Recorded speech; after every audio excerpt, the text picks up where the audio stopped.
Hi everyone, welcome back to the channel. If you're a fan of Wuthering Waves, then you already know that Kuro Games has just dropped the drip marketing for version 2.6. Two brand new 5-star resonators have been revealed. Augusta, the battleground goddess of the sun, and Iuno, or Iuno, I'm not sure what's the name, but I think it's called as Iuno, the mysterious moon priestess. Today I will be breaking down everything we know so far, from official info to theories, to who you might want to pull for. Let's jump in. Let's start with what has been confirmed so far.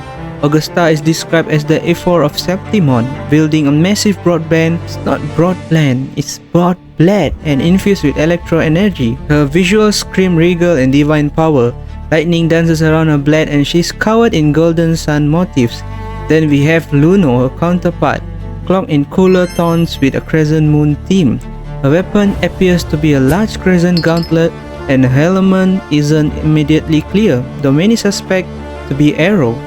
Both are said to represent sun and moon, which fits Kuro's usual aesthetic pairing in banners. Based on the drip description and recent leaks, Augusta is expected to be a main DPS electro broadblade user. A blade channels electricity, likely building charge stacks or generating lightning fields that deal AoE damage. If you're someone who enjoys fast-paced melee combat with big burst potential, think of Calcharo but heavier.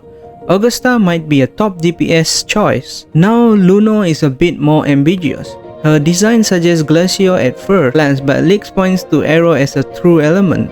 She rumors to wield Gauntlet and may be the first Arrow healer or buffer in the game. A kit might involve attack-triggered healing or buffing team-wide damage output. If true, that puts her in a support role similar to Verina or Cantarella, but potentially more offensive.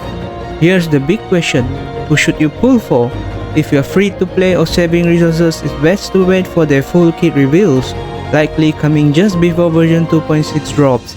That said, based on what we know so far, Augusta will probably be a raw electro damage dealer, perfect if you're lacking a strong main DPS. Iuno on the other hand could offer much needed support or healing, especially for characters like Jian, who still doesn't have a proper best-in-slot buffer even a year after release.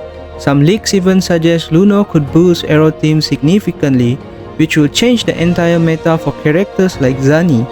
Let's do some theory crafting. If Iuno really does have buff or heal synergy, she could make an Arrow-heavy team extremely viable, something the game has been missing. Picture a comp like Jian plus Iuno and Mortefi, you will finally have the damage amplification and sustain Jian needs to shine. Meanwhile, Augusta could slot into teams lacking a strong electro carry, especially for players who skip Yinlin or Calcharo.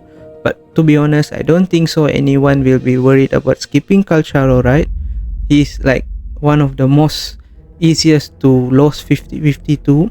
So yeah, and there's also some fascinating lore symmetry here. Augusta symbolizes the sun, leadership, firepower, and intensity, whereas Iuno mirrors the moon, which means healing, tranquility, and wisdom. Both come from the temple of Septimon, which seems to play a huge role in the upcoming main story. So, what should you do? If you're FTP, wait and see, don't spend until kits are revealed. If you got asteroids to burn, pulling both gives you a strong DPS and a flexible support option. Either way, 2.6 is shaping up to be one of the strongest banners yet. That's it for my breakdown and prediction for Augusta and Luna in Wuthering Waves 2.6. Let me know in the comments who you are pulling for and why. If this video helped you plan your pulls, don't forget to like, subscribe and share, and thanks for watching, and I will see you in the next one. Peace out.